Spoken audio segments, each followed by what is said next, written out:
What's up, everybody? Welcome back to another video. So unfortunately we cannot do what we want to do in NinjaTrader because of their built-in rules. Here is the email, and apparently here it says we cannot, even though in their documentation it says this is only for orders with the same signal name, and ours are not, but it is what it is. So this doesn't even make sense, because if you're in a buy, it just doesn't even make sense.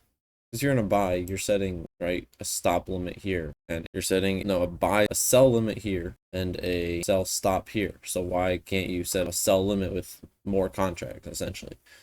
But so if we did want to make this work, we'd have to use the unmanaged approach, which is doable, but it just gets very complicated with tracking, and we'd have to redo everything. So we might do that. But first, let's try it how I mentioned the other day of just creating a long and a short version. So let's open up NinjaScript editor and go to Visual Studio. All right, Anti-Martingale. And so now all we have to do is do a long and short grid, and then also calculate how we are going to exit the positions. So first, let's create our enum, which I don't think I've done on this channel before, and I've only done a couple times, but let me copy the code to do that. All right, so to create an enum, we got to come all the way down to the bottom. We're going to create a namespace. It's going to be called grid direction. Then we'll do public enum grid direction, this one lowercase, and we'll do long short. Then we need to put it in our properties. So we'll do public grid direction dot grid direction, and then we'll name it direction. And then we need to do get return the direction option. I actually don't know why we need this or what that does, to be honest. But we're gonna return direction. We're gonna set direction direction equals value. We go in there. Now we need to come up to our defaults, and we are going to create the variable for it. So we'll do private grid direction equals grid direction dot long will be the default. Now that should work. So now let's test it. I'm gonna do new chart queue 15 seconds. Strategy, Anti-Martingale, and now we have short or long. Now we just need to code it in. So actually very simple. So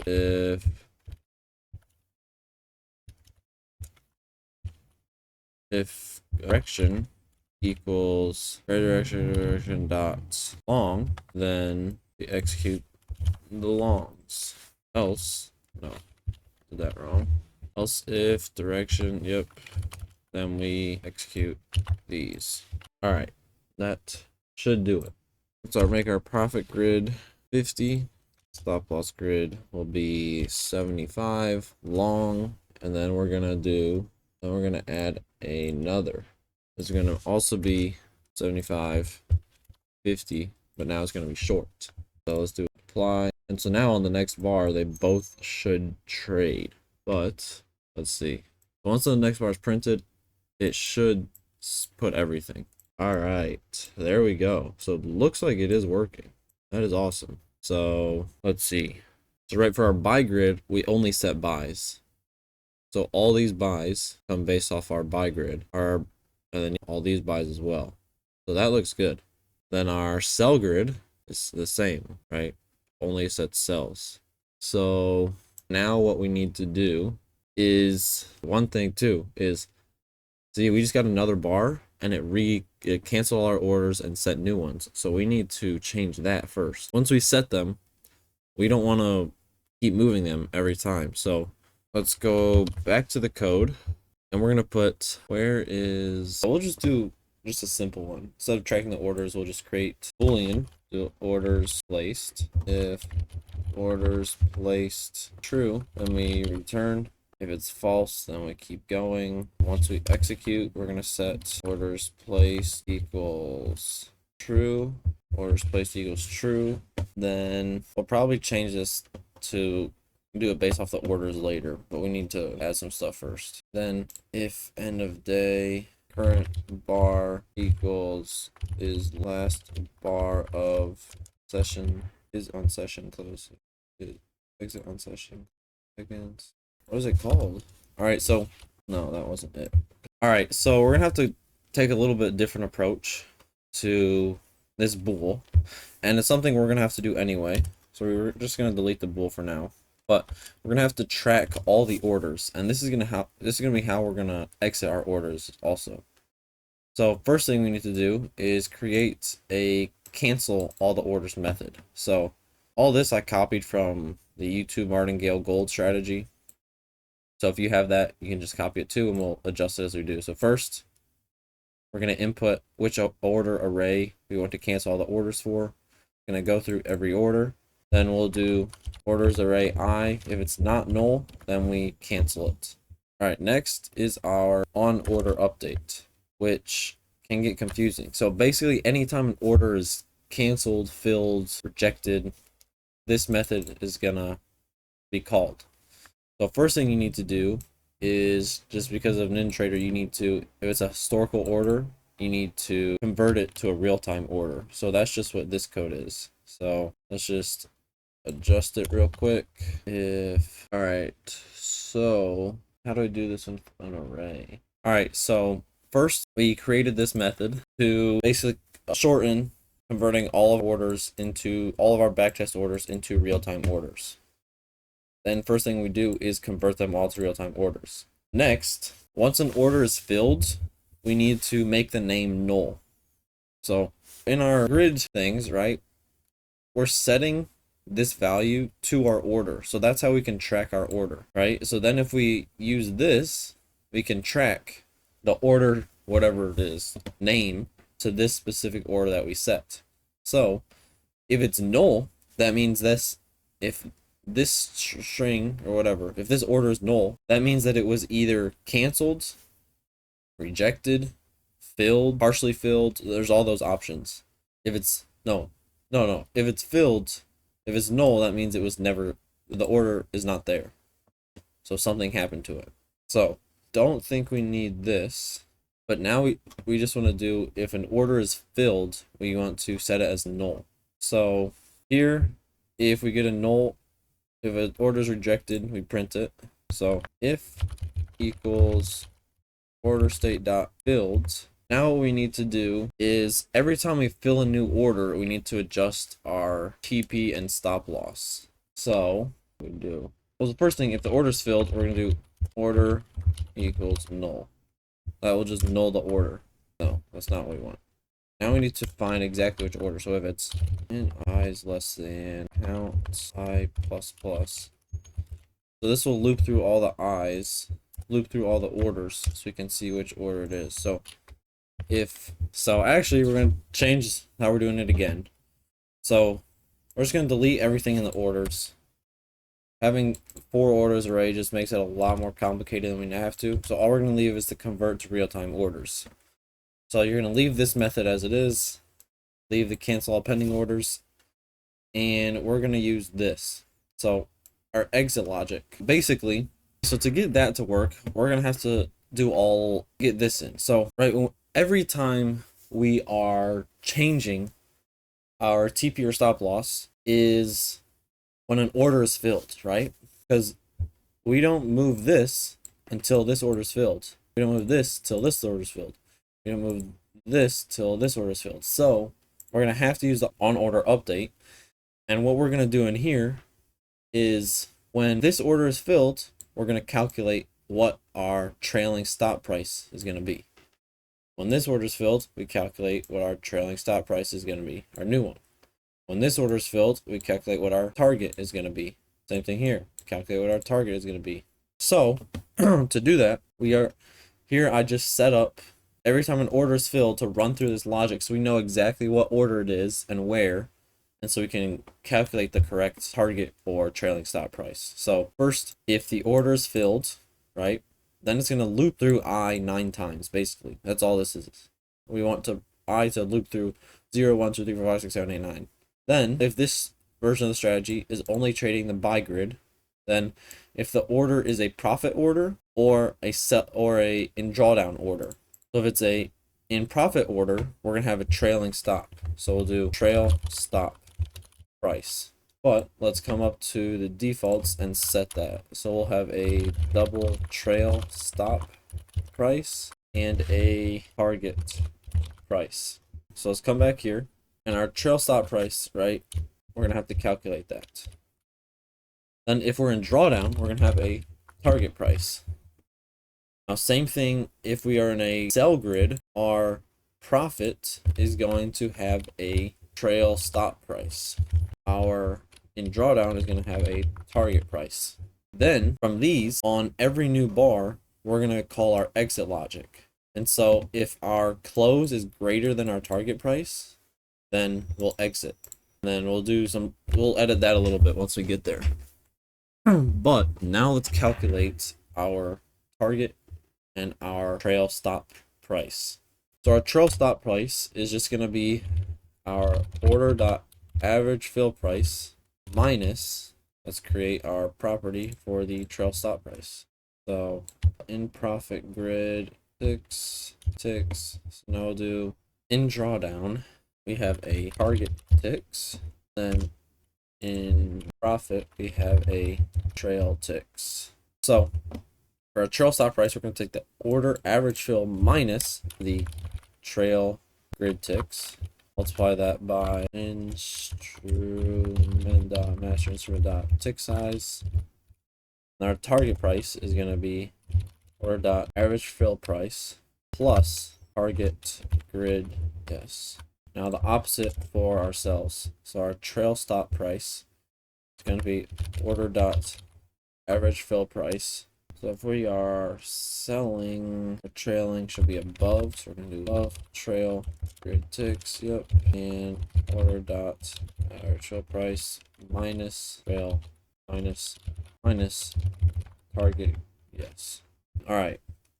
So now we always are updating where we want to exit our positions once that price is hit. So now we're going to come to our exit logic. If we are in a long, let's change this to just our grid direction. So if direction equals grid direction long, then if we close above our target price, we want to exit long, cancel all pending orders, which is going to be our long entry orders drawdown and our long entry orders profit. Then we'll do TP hit for the instrument name. Then rename it trail stop price. If we are in a buy grid and we close below our trail stop price, then you want to exit long. And now same thing for the shorts. If we close below our target price, yep, now we would want to do our short entry profits. If we below our trail stop price, we do our shorts drawdown entry, and we'll print it.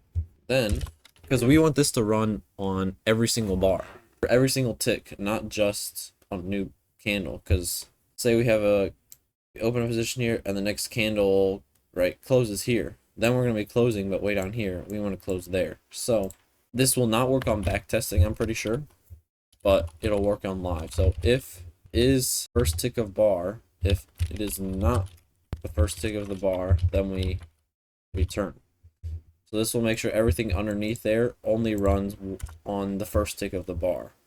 But we want our exit logic to run on every single tick. And to make sure that does that, let's come up here and do calculate to on each tick. Or we can do on price change. On price change. Alright, so that should create all of our targets. Only thing we need to do now is when we have orders pending to not readjust them. So once we cancel an order, set it to null, and if an order is filled equals null.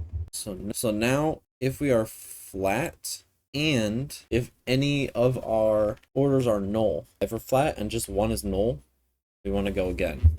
So if let's just create a method. So we'll do private check if no is there null order, Now we need to input our order array. So basically just gonna be this. But for int I and yada yada yada, if array equals null, then we return and then we break. Else, then we return false. And then so if there is a null order, if null through and so if is their null order is false, then we return. So if there are no null orders, then that means they're all placed and just waiting, so we don't want to set more. So if there are no null orders in either set, so long entry orders drawdown, profit. Same thing down here, but for shorts. All right, so hopefully this works. Let's compile. And so here we actually did enter position once it got volatile. So we sold, and once we got that first position, then it should stay in all of them. But I don't want to leave the, actually no. Let's add something else though. Let's add a draw dot text fixed. This string text position dot top right. I'm gonna do direction, then new line target price. I think we have to make sure that before we run our exit logic that we're in a position. So let's add in equals market position dot long, because we don't want to be right. What if our close is below our or is above our target price from the last grid, right? Then it's going to cancel our orders. Here we need to change it to direction equals direction dot grid direction dot short. Target price is going to be target price. New line trail stop price is going to be trail stop price. And then let's compile that and see what that does. Here we should be able to see the strategies. So one is 14 short and one is 4 long. Oh, alright, so this one's short. We'll do in drawdown the target ticks. So this is going to have to be less than the grid ticks. So let's do 25. In profit trail ticks like 15. So 25, 75, 15, 50. 5, 75, 50. Alright, so for our buy grid, this looks good. Let's just make sure there's just one so that it actually is creating our closing our positions when we want them to. For our defaults, I do like those. So it's gonna be grid profit grid ticks equals 50, profit target grid ticks equals 15, drawdown grid ticks equals 75, trail grid ticks equals 25. Those can be our defaults, but now let's edit it to 25, 10, 13, 5, just because I want to see it do something now. And go on the 30-second. Alright, so it didn't do anything. Didn't we just get a new candle? There we go. Alright, so we already entered one. Did not update our target price though. There we go. But it is still on close. But we want it to run. Now it should be closing because we're already 5 ticks down. We were 5 ticks down. And so, alright, well, not totally sure what the issue is. I'm going to run it on a live account or on a demo account and then see if I can find out what is going on with it. But maybe this is just as good as we can get it with a managed approach just because of how NinjaTrader runs. But that's it for this video. Thanks for watching. Let me run through the code real quick. So if anyone interested in copying it has it, wants it. So our class, our global variables, then calculating just do on each tick, unique entries, slippage of 2, immediately submit synchronized accounts, include commission, include trade history and backtest, ignore overfill true, run historical false.